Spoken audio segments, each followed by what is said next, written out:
Introduction to demand and meaning of demand. नमस्ते दोस्तों, आज हम क्लास 11th इकोनॉमिक्स के सबसे इंपॉर्टेंट चैप्टर डिमांड की डिटेल्स में समझते हैं। सबसे पहले समझते हैं कि डिमांड होती क्या है। डेली लाइफ में हम बहुत सी चीज़ों की इच्छा रखते हैं। किसी को आईफोन चाहिए, किसी को बाइक, किसी को लैपटॉप। लेकिन इकोनॉमिक्स में हर इच्छा को डिमांड नहीं कहा जाता। डिमांड तभी होती है जब दो कंडीशंस पूरी होती हैं। पहली, कमोडिटी को खरीदने की इच्छा होनी चाहिए। दूसरी, उस कमोडिटी को खरीदने की फाइनेंशियल कैपिटल या कैपेसिटी या परचेजिंग पावर होनी चाहिए। अगर आप फरारी खरीदना चाहते हैं लेकिन आपके पास पैसे नहीं है तो ये सिर्फ डिज़ायर है, डिमांड नहीं। लेकिन अगर आपके पास पैसे भी हैं और आप फरारी खरीदना चाहते हैं तो ये एक्चुअल डिमांड होगी। इकोनॉमिक्स में डिमांड की डेफिनेशन होती है, demand refers to the quantity of a commodity that a consumer is willing and able to buy at a given price during a given period of time। इस definition में कुछ important points हैं। सबसे पहला है quantity. Demand हमेशा quantity में express होती है। दूसरा है प्राइस। डिमांड हमेशा किसी स्पेसिफिक प्राइस पर होती है। तीसरा है टाइम। डिमांड हमेशा किसी स्पेसिफिक पीरियड के लिए होती है। और चौथा है परचेजिंग पावर, मतलब कंज्यूमर के पास पैसे होने चाहिए। और एक एग्जांपल देखते हैं। मान लीजिए राहुल के पास 500 रुपये हैं। वो मार्केट में जाता है और एक शर्ट खरीदना चाहता है। उसकी इच्छा भी है और पैसे भी हैं, इसलिए डिमांड है। इसी तरह डिमांड कंज्यूमर बिहेवियर को समझने की सबसे इंपॉर्टेंट कॉन्सेप्ट है। अब अगले सेक्शन में हम डिमांड को इफेक्ट करने वाले फैक्टर्स समझेंगे। Factors affecting demand. अब हम डिमांड को अफेक्ट करने वाले फैक्टर्स को समझेंगे। सबसे पहले फैक्टर है price of commodity. Generally price और डिमांड में इन्वर्स रिलेशनशिप होता है। प्राइस कम होगी तो डिमांड बढ़ेगी, प्राइस ज़्यादा होगी तो डिमांड कम होगी। दूसरा फैक्टर है इनकम ऑफ कंज्यूमर। इनकम बढ़ाने पर नॉर्मल गुड्स की डिमांड बढ़ती है। एग्जाम्पल के लिए, अगर किसी व्यक्ति की सैलरी बढ़ जाए तो वो बेटर क्वालिटी और प्रोडक्ट्स खरीदना शुरू कर सकता है। तीसरा फैक्टर है price of related goods. Related goods को दो प्रकार के होते हैं, सब्स्टिट्यूट गुड्स और कम्प्लीमेंट्री गुड्स। टी और कॉफ़ी सब्स्टिट्यूट गुड्स हैं। अगर कॉफ़ी की प्राइस बढ़ जाए तो लोग टी की तरफ शिफ्ट हो सकते हैं, इसी टी की डिमांड बढ़ेगी। कार और पेट्रोल कॉम्प्लीमेंट्री गुड्स हैं। अगर कार की डिमांड बढ़ेगी तो पेट्रोल की डिमांड भी बढ़ेगी। चौथा फैक्टर है टेस्ट और प्रेफरेंस। फैशन ट्रेंड्स और सोशल मीडिया भी डिमांड को अफेक्ट करते हैं। किसी सेलिब्रिटी के प्रमोशन के बाद प्रोडक्ट की डिमांड अचानक बढ़ सकती है। पंचवा पांचवा फैक्टर है पॉपुलेशन। पॉपुलेशन बढ़ने पर मार्केट डिमांड भी जनरली बढ़ जाती है।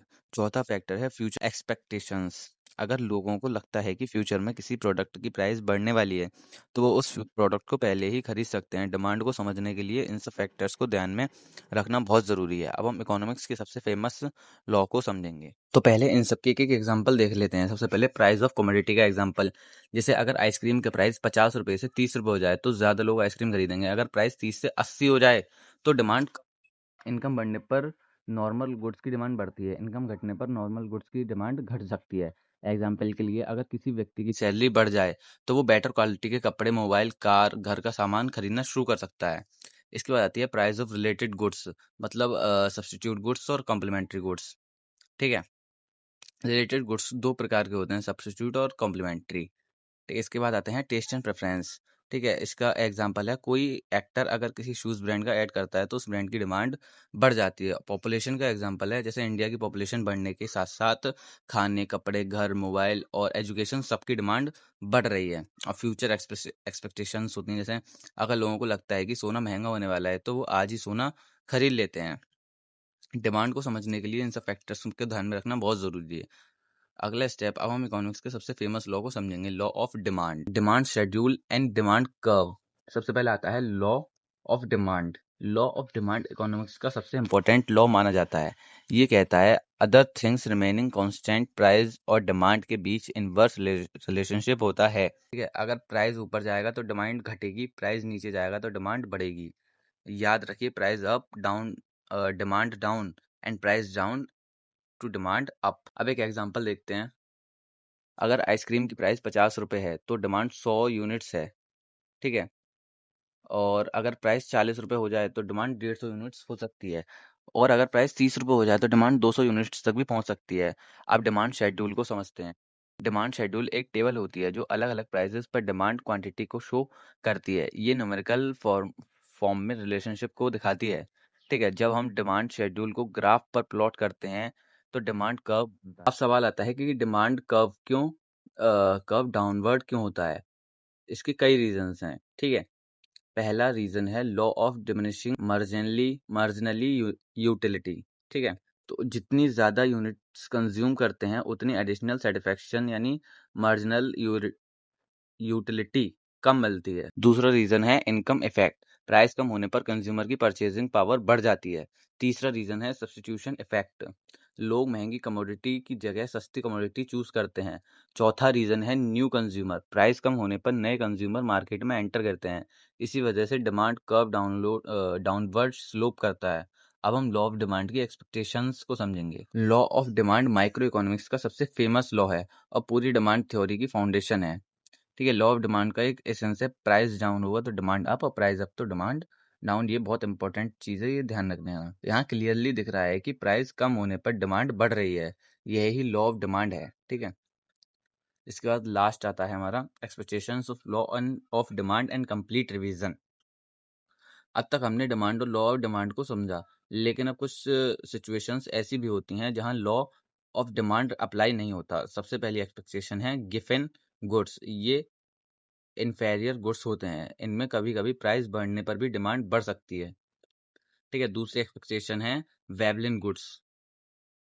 तो सबसे पहले गिवन गुड्स का एग्जांपल देखते हैं, जैसे आलू चावल जैसे कुछ बेसिक गुड्स, ठीक है। बेसिक गुड्स जब इनकी प्राइस बढ़ती है तो लोग मजबूरी में इन्हीं को ज़्यादा खाते हैं।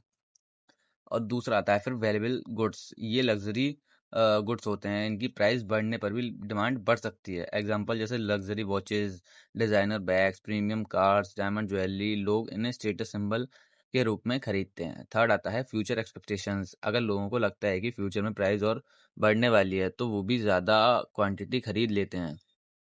जैसे टायर कंपनी को लगता है फ्यूचर में रॉ मटेरियल महंगा होगा तो लोग आज ही टायर स्टॉक कर लेते हैं, ठीक है।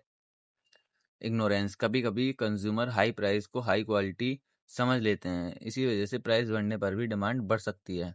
जैसे लोग महंगा पेन या क्रीम खरीदते हैं क्योंकि उन्हें लगता है कि महंगे मतलब अच्छी क्वालिटी। अब पूरे चैप्टर का क्विक रिवीजन करते हैं। डिमांड का मतलब है desire backed by purchasing power, ठीक है। और डिमांड तब होती है जब इच्छा प्लस पैसा दोनों होते हैं। डिमांड को अफेक्ट करने वाले फैक्टर्स हैं जैसे price, income, related goods, population, taste and preference, ठीक है। और future expectations. Law of demand कहता है other things remaining constant, price और डिमांड में इनवर्स रिलेशनशिप होता है। डिमांड शेड्यूल है, अलग अलग प्राइस पर डिमांड क्वांटिटी को टेबल में दिखाता है। डिमांड कब क्या होता है, जैसे ग्राफिकल रिप्रेजेंटेशंस हैं जो डाउनवर्ड स्लोप करता है। डिमांड कर्व डाउनवर्ड स्लोप करता है diminishing marginal utility, income effect, substitutions effect और न्यू कंज्यूमर की वजह से, ठीक है। एक्सपेक्टेशंस जैसे गिवन गुड्स, वोल्डन वुड्स और फ्यूचर एक्सपेक्टेशंस और इग्नोरेंस। चल सिचुएशंस में लॉ ऑफ डिमांड अप्लाई नहीं होता। एक लाइन में पूरा चैप्टर याद रखिए। डिमांड सिर्फ इच्छा नहीं होती बल्कि पैसा और खरीदने की क्षमता के साथ जुड़ी हुई इच्छा होती है। अगर आपको डिमांड चैप्टर समझ आ गया तो माइक्रो इकोनॉमिक्स के आधे कॉन्सेप्ट्स ऑटोमेटिकली इजी हो जाएंगे। वीडियो हेल्पफुल लगी हो तो लाइक करो, शेयर करो और स्टूडेंट आरबी को सब्सक्राइब करो। Thank you. एग्जाम्पल भी दे रखा है, आप इसे भी देख सकते हैं। इससे क्लियर होता है कि प्राइस और डिमांड में इनवर्स रिलेशनशिप होता है। तो लाइक करो, कमेंट करो, शेयर करो। मिलते हैं नेक्स्ट चैप्टर में। अगर आपको डिमांड चैप्टर समझ आ गया तो कमेंट कर देना एक प्यारा सा। तब तक मिलते हैं नेक्स्ट वीडियो में।